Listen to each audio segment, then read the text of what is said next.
रहना नहीं देश वीराना है, रहना नहीं देश वीराना है, रहना नहीं देश वीराना है, रहना नहीं देश वीराना है।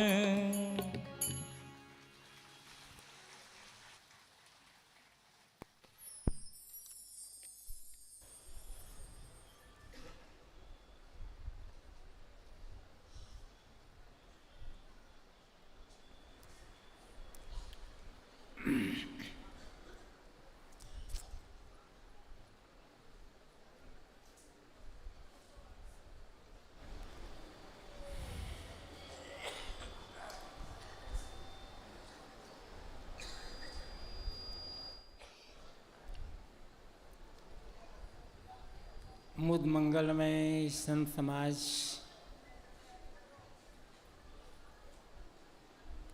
विद्वत वृंद, धर्मानुरागी सज्जनों, श्रद्धा मूर्ति देवियों,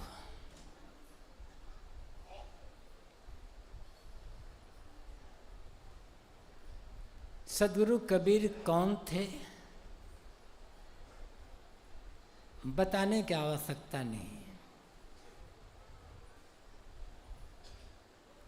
उनके माता पिता कौन थे, उनका जन्म किनसे हुआ था बताने की आवश्यकता नहीं। उनकी जाति क्या थी, उनका वर्ण क्या था बताने की आवश्यकता नहीं।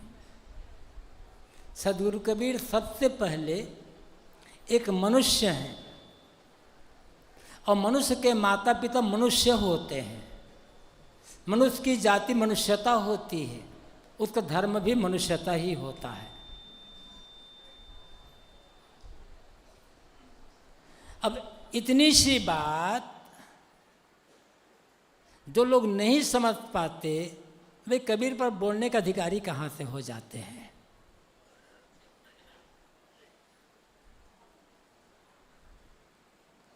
सबसे अधिक कबीर साहब को समझना है तो सबसे पहले मनुष्य होना पड़ेगा,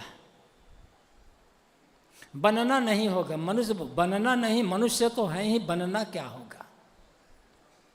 जो मनुष्य नहीं हो सकता, जो अपने को किसी जाति से जोड़ कर रखता है, किसी वर्ण से जोड़ कर रखता है, किसी परंपरा से जोड़ कर रखता है, किसी संप्रदाय विशेष मत मजहब विशेष से जोड़ कर रखता है, जो अपने वो किसी धर्म पोथी से जोड़ करके रखता है, अपने वो किसी काल्पनिक माने गए ईश्वर और देवी देवता से जोड़ कर रखता है, वो कबीर को नहीं समझ सकता।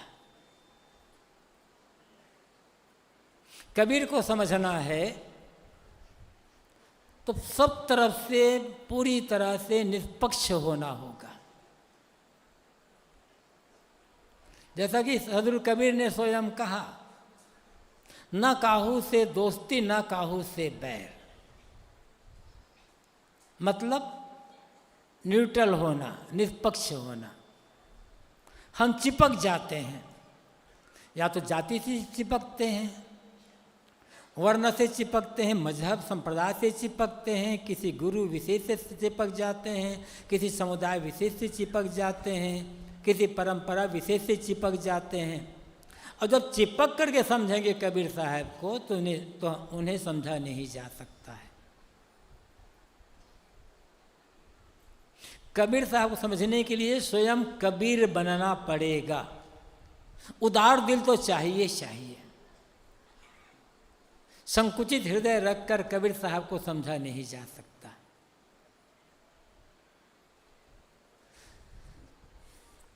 कबीर साहब को समझने में बड़ी भूल की गई है और साहित्यिक जगत में तो भयंकर भूल की गई है, और उसी भूल को बार बार रिपीट किया जा रहा है। किसी एक ने लिख दिया बस अब लकीर के फकीर बनकर हैं, उससे अलग हट करके सोचने का ही नहीं है। किसी ने लिख दिया कबीर विधवा ब्राह्मणी के पुत्र थे। ऐसे महाशयों से ये पूछना है कि वो विधवा ब्राह्मणी किसकी पुत्री थी, किसकी बहू थी, किसकी पत्नी थी, किस उम्र में विधवा हुई थी, किससे ब्याही गई थी वो। इतना तो जानते होंगे ना वो लोग, कृपा कर देते ये भी लिख करके बता देते। अमुक की बेटी थी, अमुक की बहू थी, अमुक की पत्नी थी, अमुक उम्र में विधवा हो गई और इनके द्वारा गर्भवती हो गई, क्लियर बात आ जाती। लेकिन सड़ी हुई बुद्धि, सड़ा हुआ दिमाग कि ब्राह्मण का बेटा ही विद्वान हो सकता है, इसलिए जिस किसी पास से तोड़ ताड़ करके कबीर को विधवा ब्राह्मणी का बेटा बताओ। गैर हिंदू गैर ब्राह्मण तो कभी विद्वान और इतना बड़ा संत हो ही नहीं सकता। दूषित मानसिकता अभी भी साहित्यिक जगत में खूब अच्छी तरह से चल रही है और इसको लिखा पढ़ाया जा रहा है बार बार।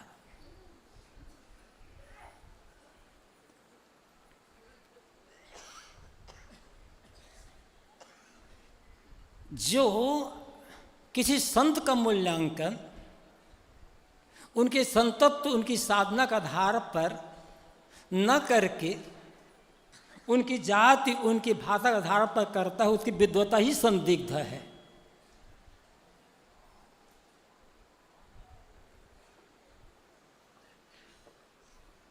भाषा से क्या मतलब? भाषा तो बदलती रहती है। भाषा का एक रूप कहाँ निर्धारित है? जिस हिंदी भाषा में हम बोलते हैं कितना परिवर्तन इसमें हो चुका है, कितनी भाषाओं के शब्द इसमें मिल गए हैं। शुद्ध हिंदी कौन बोलता है आजकल?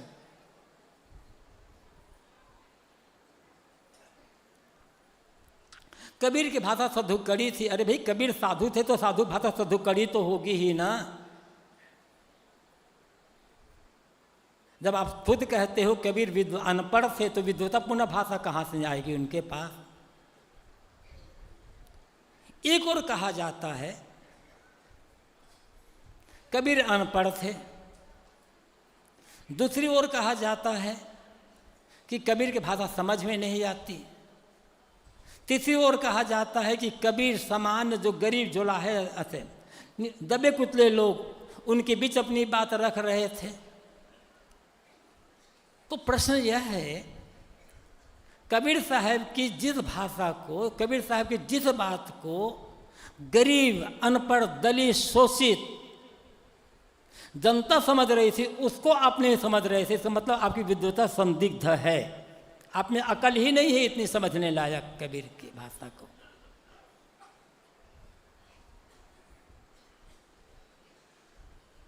इसलिए मैंने कहा कि कबीर साहब को समझना है तो सबसे पहले सारा आवरण हटाकर, सारे मुखौटे हटा करके मनुष्य होना पड़ेगा। और मनुष्य का मूल्यांकन मनुष्यता के आधार पर करना होगा। जितनी जातियां हैं सब काल्पनिक है, कृत्रिम है। लेकिन जातियां बड़ी हो गई और जातियों के तले दबा इंसान छोटा हो गया।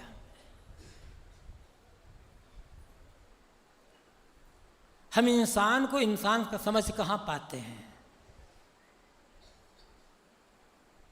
कोई मिलता है तुरंत पूछते हैं कि कौन दूध हो, कौन जाति हो, या नाम के आगे कोई टाइटल के पूंछ नहीं लगाया आदमी ने तो उसकी पूंछ जानना चाहते हैं कि तुम पूंछ किसकी लगाते हो। उस नाम के आगे जो पूंछ लगा लिया जाता है उसके आधार पर कहते हैं हाँ ये आदमी हमारा है कि पराया है, कि छोटा है कि बड़ा है। यहाँ इतने लोग बैठे हैं, क्या कोई बता पाएगा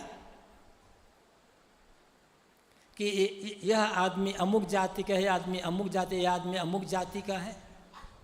जो जानता ना हो किसी को इनमें से, वो बता पाएगा इसकी जाति, लेकिन बता तो सकता ना कि इतने इंसान यहाँ बैठे हुए हैं, इतने मनुष्य बैठे हुए हैं। कबीर साहब की सबसे बड़ी चिंता है सिर्फ इसी बात पर है कि इंसान को इंसान कैसे समझा जाए और इंसान के साथ इंसानियत का व्यवहार कैसे किया जाए। हम इंसान को इंसान कहाँ समझते हैं?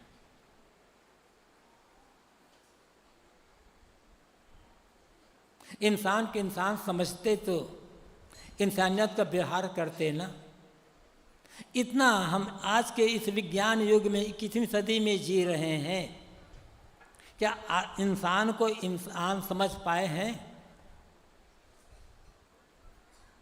आज भी कैसे कैसे अत्याचार किए जा रहे हैं। छोटी जाति बड़ी जाति, तथाकथित बड़ी जाति के लोग छोटी जाति कहलाने वालों पर कहाँ अकल आई है हमें आज का? जिस बात को अनपढ़ कहे जाने वाले कबीर समझ रहे हैं, उस बात को आज का पढ़ा लिखा सभ्य कहलाने का दम्भ रखने वाला आदमी समझ नहीं पा रहा है। कितनी पीड़ा रही होगी कबीर साहब के मन में, और इसीलिए उन्होंने इस वर्णवाद जातिवाद का खुल करके खंडन कर दिया। साहब ने के अंदर कितना दर्द हुआ होगा, तब उन्हें कहना पड़ा, और किसी ले तो हो छींचा, तुमसे कहो कौन है नीचा। किसी आदमी से छू जाने मात्र से तुम अपने को छोटा मान लेते हो और पानी की छींटे मार करके अपने को पवित्र होने का ढोंग और नाटक करते हो। साहब कहते तुमसे नीच कौन होगा जो आदमी का आदमी मार रहे हैं। एक आदमी साफ पाक साफ सुथरा कपड़ा चरित्रवान आदमी जैसे छोटी जाति का मान लिया गया, वह किसी बड़ी जाति के आदमी को छू दिया तो कहते हैं मैं तो अब अछूत हो गया, मैं अपवित्र हो गया। अब पवित्र होने के लिए क्या करेगा? वो पानी की छींटे मारेगा। पता नहीं पानी में कितने लोगों को थूक मिली हुई है, मछली में धन ने टट्टी पे साफ किया हुआ है, वो पानी पवित्र हो गया। गंगा आदि नदी जो नदियाँ बहती है, कितने कितने लाश मिली रहती है पशु पक्षियों की, मछली मेढक और कितने जल जंतु के, क्या उनको नहा नहा कर उसमें थूके हैं, कपड़ा धोए हैं, क्या क्या किए हैं। वो पानी पवित्र है, किंतु आदमी अपवित्र है। अब इतनी सी अकल जिस आदमी के अंदर न हो, उसकी बुद्धि कितनी दयनीय होगी, उसके लिए क्या कहा जाए।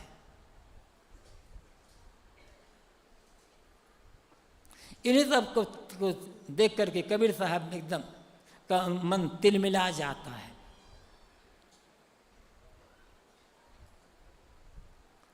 कम से कम हम जो कबीर साहब के विचारों को समझते हैं, कोई कबीर अनुयायी कबीरपंथी अपने को कहता हो या न कहता हो, किंतु जो जिसके मन में थोड़ा कबीर साहब के लिए थोड़ा सा प्रेम होगा, और कबीर साहब के लिए प्रेम होने का अर्थ है मानवता के लिए प्रेम, वह व्यक्ति जाति के आधार पर किसी का मूल्यांकन तो नहीं करेगा कभी, उस नीच के भेदभाव तो नहीं रखेगा कभी। मानवीय प्रेम,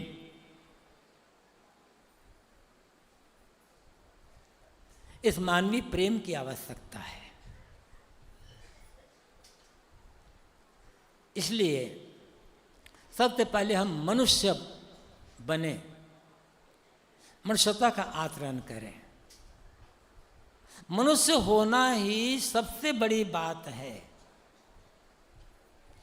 और कुछ बन जाना तो सरल होता है, किसी का अवतार बन जाना सरल है, कुछ और बन जाना, जगत गुरु बन जाना सरल है, वो बन जाना सरल है, महामंडलेश्वर पता नहीं क्या क्या बन जाना सरल है। कठिन है मनुष्य बनना, मनुष्य होना। और मनुष्य से बड़ा कौन होगा इस धरती पर?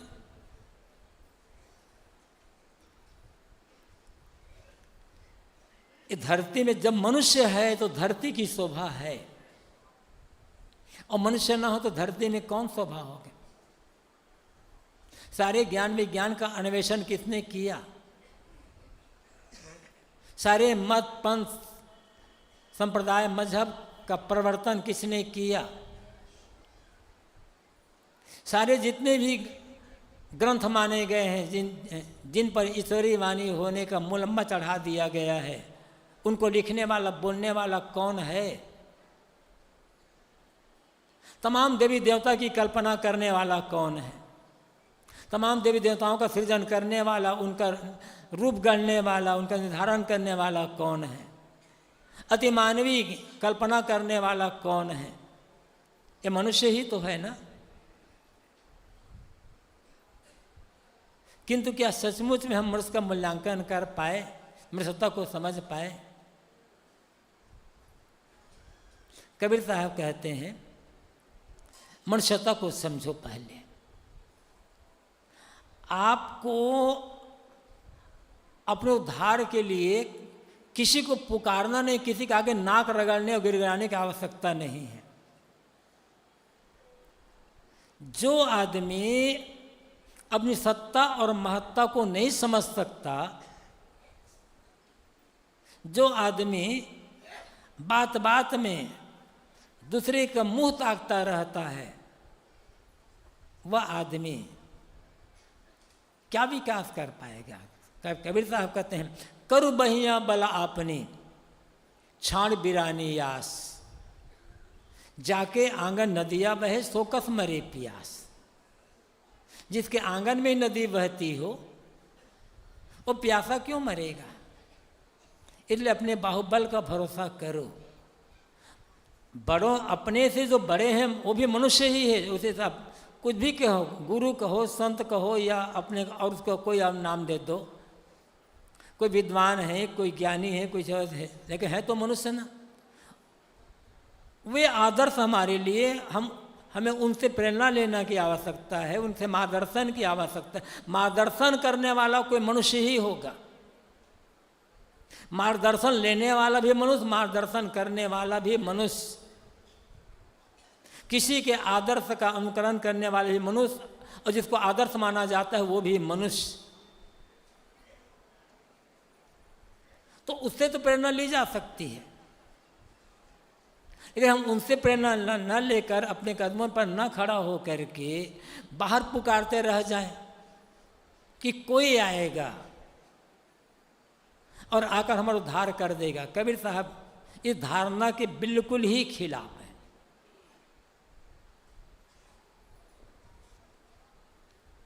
ये समझ लें, आपको छोड़कर आपको उद्धार करने वाला कोई दूसरा है तो आप जैसा मनुष्य ही है, आकाश से कोई उतरेगा नहीं। इसलिए अति मानवीय कल्पना करके भटकने की और उसे पुकारने की आवश्यकता नहीं है। इतना तो पुकारा जा रहा है, बड़े बड़े स्पीकर लगा करके दिन रात। कोई सुनने वाला होता ना तो सुन लिया होता। अब तक सुनते सुनते बेचारे का कान ही बहरा हो गया होगा, तो सुनेगा कहाँ से वो? अब कोई आदमी अलग ईश्वर मान करके उसकी आराधना करता है भक्ति भावना के लिए, उसे उसके मानसिक संतोष मिलता है, मन में अच्छे संस्कार आते हैं तो अच्छी बात है, कोई भी कर सकता है। लेकिन अपना बिना किए कोई कुछ कर देगा, साहब कहते हैं ऐसा कुछ होने वाला नहीं है। किसी को कुछ पाना नहीं है, जिसे पाना चाहते हैं वो पहले से प्राप्त है। इसलिए कबीर साहब का जो परमात्मा है, कबीर साहब का जो देवी देवता है, उनका जो उपास्य है, वह भी मनुष्य रूप में ही है, वह मनुष्य ही है। एक बात और याद आ गई, अक्सर कहा जाता है, पढ़ाया भी जाता है, लिखा भी जाता है कि कबीर साहब निर्गुणी धारा के संत थे और वे निर्गुण उपासक थे। बात न तो सर्वथा सच है और न सर्वथा गलत है, आधा सच आधा गलत। अब कोई बात आधा सच आधा गलत कैसे होगी? क्या कबीर साहब ने सगुन को नहीं माना? कबीर साहब जैसा सगुन उपासक मिलना बहुत मुश्किल है। बिरला बिरला होगा कोई कबीर साहब जैसा सगुन उपासक। लेकिन कबीर साहब का जो सगुन उपास्य है वो कोई चित्र या मूर्ति नहीं है। चित्र या मूर्ति तो निर्गुण है, निर्जीव है। उसमें जानने समझने का गुण नहीं है, बोलने चालने का गुण नहीं, खाने पीने का गुण नहीं है, प्रणाम करो आशीर्वाद तो आशीर्वाद देने का गुण नहीं, उन्हें ठंडी भी नहीं लगती, गर्मी भी नहीं लगती, भूख प्यास भी नहीं लगती। वो तो निर्जीव है, निर्गुण है वो। कबीर साहब का सगुन परमात्मा यहाँ सामने बैठा हुआ है। साहब इसलिए कहते हैं ना, आँख न मूंदो, कान न रूंधो, काया कष्ट न धारो, खुले नयन हंसे से पहचानो, सुंदर रूप निहारो। भगवान सुंदर रूप सामने बैठा हुआ है, इससे बड़ा सगुन और क्या होगा? और कबीर इसकी उपासना करने कहते हैं। उपासना का मतलब आरती करना नहीं है, केवल प्रशस्ति गान करना नहीं होता है। उपासना का मतलब होता है, भक्ति का मतलब होता है सबके साथ प्रेम, आदर, समता, एकता का व्यवहार। मानव मात्र के लिए यदि हमारे मन में प्रेम है और जो बन सकता है हम मनुष्यता की सेवा करते हैं, तो इससे बड़ी सगुन उपासना और क्या होगी? लेकिन हमने क्या किया? भगवान को, परमात्मा को, देवी देवता को मनुष्यों से काट कर या तो ऊपर आकाश में शून्य में बैठा दिया, या फिर हमने किसी एक धार्मिक स्थल में बैठा दिया। अब हमारा परमात्मा या तो आकाश में रहता है या कोई धार्मिक स्थल में रहता है। सामने जो आदमी है ये तो राक्षस है, शैतान है, इनके साथ जितना दुराचार कर सकते हो करो। ये तो हो रहा है ना। निर्जीव की भक्ति और जो सजीव मनुष्य प्राणी है उनके साथ क्या क्या अत्याचार हो रहा है, बताने की आवश्यकता नहीं है। तो जो कहा जाता है कि कबीर साहब ने सगुन साकार को नहीं माना, ये कहना ही गलत है, लेकिन पढ़ाया जाता है यही सब। गुरु गोविंद दो खड़े काके लागू पाए, बलिहारी गुरु आपने गोविंद देव बिताए। ये गुरु सगुन है या निर्गुण है?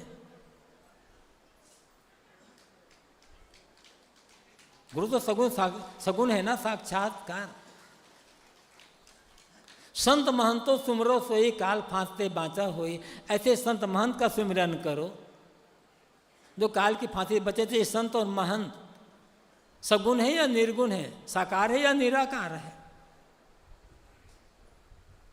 इसलिए मैंने कहा कि कबीर साहब जैसा सगुन साकार उपासक मिलना दुर्लभ।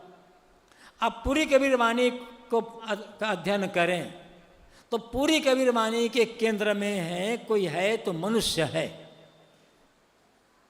चाहे उसे वो भाई कहकर संबोधित करते हैं, कभी संत कहकर, कभी सोनो भाई साधो कह कर के, कभी अवधू कहकर, कभी पांडे कहकर, कभी पंडित कहकर, कभी मुल्ला कहकर, कभी काजी कहकर, कभी अवधूत कहकर, कभी अभागा सुभागा कह कर के, कुछ भी ले लो, पूरी कबीरवाणी के केंद्र में मनुष्य है। मनुष्य ही उपासक है और मनुष्य ही उपास्य है। उसे हम संत कहते हैं, गुरु कहते हैं, हमारे जैसा मनुष्य ही तो है। उसकी उपासना करने से कल्याण मिलेगा। निर्जीव की उपासना करने से कल्याण नहीं मिलने वाला, कोई रास्ता नहीं मिलेगा, बोध नहीं मिलेगा, हमारे प्रश्नों को उत्तर नहीं मिलेगा। पर हमारे प्रश्नों को उत्तर कोई देगा तो कोई सगुण साकार जीवित हमारे जैसा ही देगा। लेकिन ये तो नादान है, हमने तो आदमी को आदमी समझा ही कहाँ। इसलिए एक काल्पनिक ईश्वर की उपासना, उसकी सेवा, उसकी भक्ति, उसकी आराधना, या तो निर्जीव चित्र मूर्ति पानी पत्थर की उपासना और इंसानियत का तिरस्कार धर्म बन गया है। ये धर्म नहीं है, घोर अधर्म है। और धर्म किसी धार्मिक स्थल में नहीं है, धर्म आकाश पाताल में नहीं है। धर्म तो हमारे आपके जीवन में है।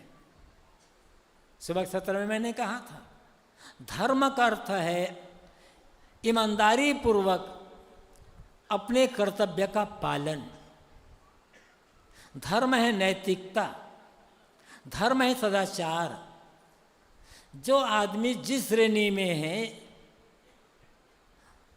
उस श्रेणी में का उसका जो कर्तव्य है उसका ईमानदारी से पालन करना। जीवन के जिस सारे काम नैतिकता पूर्ण होना और जीवन का सदाचार पूर्ण होना, बस यही, इसी में ही धर्म समाया हुआ है। फिर पूजा पाठ अपने अपने ढंग से कोई करता है, करे, उसके लिए कौन मना करता है। लेकिन कर्मकांड में, पूजा पाठ में धर्म नहीं है। कर्मकांड और पूजा पाठ से, कर्मकांड, पूजा पाठ और धर्म का कोई संबंध ही नहीं है। बिना कर्मकांड किए, बिना पूजा पाठ किए आदमी धार्मिक हो सकता है और बिना ईश्वर माने आदमी धार्मिक हो सकता है।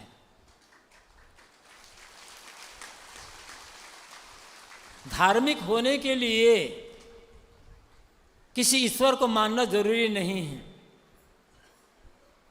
मैं ये नहीं कहता कि ईश्वर मानने वाला आदमी धार्मिक नहीं हो सकता, ऐसा नहीं है। ईश्वर मानने वाला आदमी भी धार्मिक हो सकता है, और जिसे नास्तिक लोग कहते हैं धार्मिक लोग, ऐसा नास्तिक आदमी भी महाधार्मिक हो सकता है। और कोई ऐसा भी हो सकता है जो ईश्वर को उपासक तो है किंतु जिसे धार्मिक नहीं माना जाता। कबीर साहब का जो धर्म है उस धर्म के केंद्र में ईश्वर नहीं है। क्योंकि मैंने कहा कि धार्मिक होने के लिए ईश्वर को मानना जरूरी नहीं है। और कई बार मैं कहा करता हूँ, बिना माने, ईश्वर माने आदमी धार्मिक होता है, और ईश्वर मानकर आदमी धार्मिक नहीं हो सकता। जैसा हम पढ़ते हैं, सच्चाई क्या है ये तो एक अन्वेषण का, गवेषणा का विषय है। उसमें भी निष्पक्षता की आवश्यकता है। लेकिन जो एक रूप समाज में दिया गया है और जो रूप आदमी के नस नस में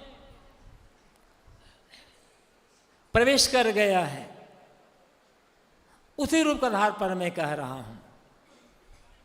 चाहे आप वाल्मीकि रामायण पढ़ लो, चाहे आप रामचरितमानस पढ़ लो गोस्वामी जी का, दोनों के अनुसार लंकापति रावण चारों वेदों का प्रकांड पंडित है। वाल्मीकि रामायण में तो रावण को वेद विद्यावता स्नातक कहा गया है, और शिव जी का परम पुजारी, पक्का भक्त है। गोस्वामी जी ने भी लिखा, उत्तम कुल पुलस्त करनाती, शिव बिरंची पूजे बहु भांति। घोर ईश्वरवादी है, ईश्वर का बहुत बड़ा भक्त है रावण। लेकिन भारत में आज कोई रावण जैसा धार्मिक कहलाना पसंद नहीं करेगा। किसी को पूछो, कह दो कि तुम रावण जैसा धार्मिक बनोगे, कह के मेरा अपमान कर रहे हो क्या? आज भारत में कौन रावण को धार्मिक मानता है? ईश्वर तो मार रहा है रावण, लेकिन कम से कम उत्तर भारत में लोग रावण को धार्मिक तो नहीं मानते। दूसरी ओर तथागत बुद्ध ईश्वर की सत्ता का खुल करके खंडन कर देते हैं, इनकार कर देते हैं, महाधार्मिक है। बुद्ध और महावीर जैसा धार्मिक हो जाए तो देश का काया पलट ही हो जाए। कबीर साहब भी ऐसे ईश्वर की बात नहीं कहते हैं, लेकिन धर्म की बात वे कहते हैं। इसलिए मैंने शुरू में कहा था, कबीर साहब को समझना है तो निष्पक्ष होना पड़ा। न तो ईश्वर का पक्षपात, न देवी देवता का, न गुरु का, न परंपरा का, किसी का पक्षपात नहीं होना चाहिए।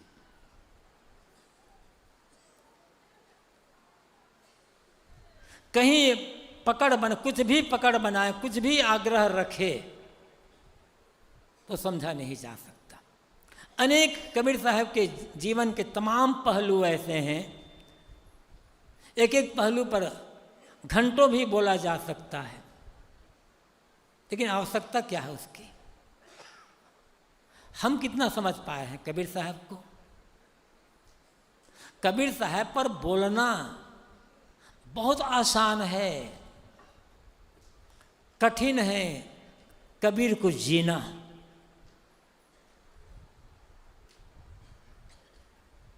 क्योंकि डर है हमें, हमारे मन में, कबीर को हम जिएंगे, कबीर पथ पर चलेंगे तो कौन कौन नाराज हो जाएगा। आज कुछ भी करने, कुछ भी बोलने के पहले हम सोच लेते हैं हमारे करने से, हमारे बोलने से अमुक लोग नाराज तो नहीं हो जाएंगे। स्वार्थ हमारा बहुत, हम आज जो कुछ भी चाहे बोलते हैं उसमें भी, करते हैं उसमें भी, सोचते हैं उसमें भी, सेंटर में रहता है हमारा माना हुआ भौतिक स्वार्थ। हमारे स्वार्थ में, हमारी सुविधा में, हमारी प्रतिष्ठा में, हमारी धन दौलत में कहीं कोई आँच नहीं आना चाहिए। इसलिए हम मीठी मीठी बातें कह कर अपने को निकाल ले जाना चाहते हैं। कबीर साहब ने ऐसा नहीं किया। जिसे कुछ भी खोने का डर होगा, कुछ भी खोने का डर, चाहे वो खोना धन दौलत के लिए हो वो डर, चाहे वो डर प्रतिष्ठा खोने का हो, चाहे वो डर अधिकार खोने का हो, चाहे वो डर पद खोने का हो, चाहे वो डर सुविधा खोने का हो, ऐसा व्यक्ति कबीर साहब को नहीं समझ सकता और कबीर को जी नहीं सकता। जो पूरी तरह से निर्भय हो जाएगा, जिसे कुछ भी खोने का डर नहीं होगा, जिसका कोई अपना एक व्यक्तिगत स्वार्थ नहीं होगा, जो अपना सब कुछ समाज के लिए समर्पित कर रहा होगा, वही व्यक्ति कबीर साहब पूरा समझ सकता है और जी सकता है। हम कबीर को साहब को पढ़ते तो हैं, कबीर साहब अब बोल भी लेते हैं, और एक अंदर अहम जगता है कि देखो हम कबीर साहब पर कितना बढ़िया बात बोल लेते हैं, जीते कितने हैं। आवश्यकता कबीर साहब पर बोल पाए या न बोल पाए, कबीर साहब को समझने की और कबीर साहब को जीने की है, कबीर साहब को आत्मसात करने की है। जिस मैंने कहा कुछ भी नहीं, केवल दो बल चाहिए। कबीर साहब के पास क्या क्या था? न जाति बल, न वर्ण बल, न परंपरा का बल, न धन बल, न विद्या बल, न बुद्धि बल, न तो किसी मजहब संप्रदाय का बल, न किसी ईश्वरीय वाणी का बल, न किसी अवतार पैगंबर का बल, कुछ तो नहीं था कबीर साहब के पास, सारे बलों से हीन थे कबीर साहब लौकिक दृष्टि से देखेंगे तब।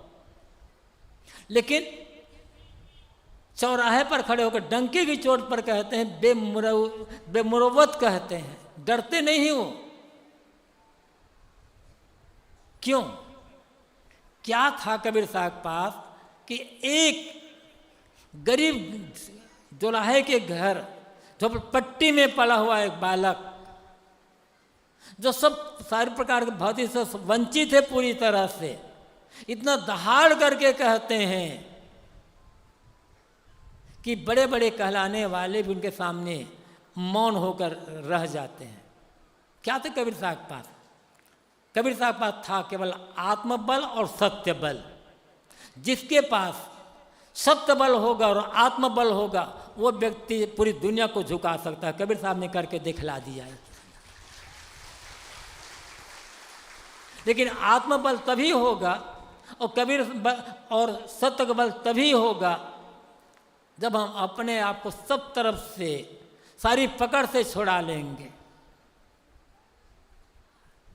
कुछ खोने का डर नहीं होगा, कुछ बनने का लोभ नहीं होगा। डर और भय, डर और लोभ और भय, ये हमें सत्य के मार्ग में चलने से रोकता है। दोनों रोक देते हैं हम। डर खोने का, लोभ है पाने का। जिसे खोने का डर और पाने का लोभ होगा ना, वो कबीर साहब को क्या कभी सत्य को नहीं समझ सकता, न बुद्ध को, न महावीर को, न किसी महापुरुष को समझ सकता है। जिसे किसी का खोने का डर ना हो, पाने का लोभ ना हो, सत्य को समझ सकता है। और सत्य को समझना ही सभी महापुरुषों को समझना है। और कबीर साहब को जो समझेगा वह किसी भी महापुरुष का तिरस्कार नहीं करेगा। जो कबीर साहब को पूरी तरह से समझकर अंगीकार कर लेगा, उसके लिए सभी महापुरुष आदरणीय और श्रद्धेय पूजनीय हो जाएंगे। और कबीर साहब ने का संदेश हमें यही बताता है। बहुत बोलना नहीं है, लेकिन खास बात यह है कि हम सब मनुष्य हैं। हमारे सामने जो है वे भी मनुष्य हैं। एक आदमी दूसरे आदमी से जब मिले तो मनुष्यता का, प्रेम का, आदर सम्मान का व्यवहार करे। धर्म नैतिकता है, शील है, सदाचार है, अपनी कर्तव्य के ईमानदारी पूर्वक पालन करना है। और जिसे हम अध्यात्म के क्षेत्र में अपना प्राप्तव्य मानते हैं वो कहीं बाहर नहीं है, सबके दिल में बैठा हुआ है। केवल करना है मन की मलिनता को दूर, मन को निर्मल बनाना लेना है। मन निर्मल हो गया तब जिसे पाना चाहते हैं उसकी अनुभूति हो जाए। पाना कुछ है नहीं, मिला मिलाया है पहले से। अनुभव करना है और अनुभव के लिए मन की निर्मलता का आवश्यकता है। साहब की साखी याद ही होगी, यह मन तो निर्मल भया जैसे गंगा नीर, पीछे पीछे हरि फिरे कहत कबीर कबीर। ये कहने का तरीका है। निर्मल मन में ही वो पूर्ण आत्म शांति, आत्म तृप्त, आत्म संतुष्टि का अनुभव होगा। और यही कि आप उसे ब्रह्म का पाना कहो, ईश्वर का पाना कहो, खुदा का पाना कहो, हकबीनी निर्वाण का पाना कहो, आत्मा का पाना कहो, ये सारे शब्द हैं, इनमें उलझने की आवश्यकता नहीं है। बिना मनुष्यता, नैतिकता और मन की निर्मलता के सत्य का बोध हो नहीं सकता और मन में परम शांति, परम आनंद का अनुभव हो नहीं सकता। कबीर साहब की वाणियाँ हमें इसी का संदेश देती है। पढ़ना है, सुनना है, मनन करना है और मनन करके आचरण करना है तो निश्चित ही हम कबीर साहब के अनुयायी हो सकते हैं। और उनके वाणियों को जीना ही उनके प्रति श्रद्धा सुमन, श्रद्धांजलि अर्पित करना होगा। थोड़ी चर्चा इस संदर्भ में मैंने की। आप सबको बहुत बहुत धन्यवाद। अपनी वाणी को यहीं पर विराम। बोलिए सद्गुरु देव की जय। संस्थान का 47वां वार्षिक अधिवेशन दूसरा दिन का यह कार्यक्रम संपन्न हो रहा है। कल कार्यक्रम का तीसरा दिन और अंतिम दिन है। 8 बजे से बीजक पाठ 8 बजे बीजक पाठ से प्रारंभ हो जाएगा हमारा पहला सत्र, और कल पहले सत्र में ही समापन के पहले गुरु पूजा का कार्यक्रम संपन्न होगा और उसके पहले महासमिति की बैठक संस्थान की। शाम का सत्र भी होगा जिसमें भजन सत्संग और प्रवचन का कार्यक्रम संपन्न होगा। आप सभी समय से उपस्थित हों, लाभ लें। भोजन का वक्त हो चुका है, आप सभी भोजनालय में जाएं, लेकिन पहली पंगत में सबके लिए वहाँ व्यवस्था नहीं होगी, तो दूसरी और तीसरी पंगत में बैठ करके आप भोजन कर सकेंगे। इस समय वहाँ भोजनालय में सेवा की आवश्यकता होगी, वहाँ जा कर के सेवा आप दें।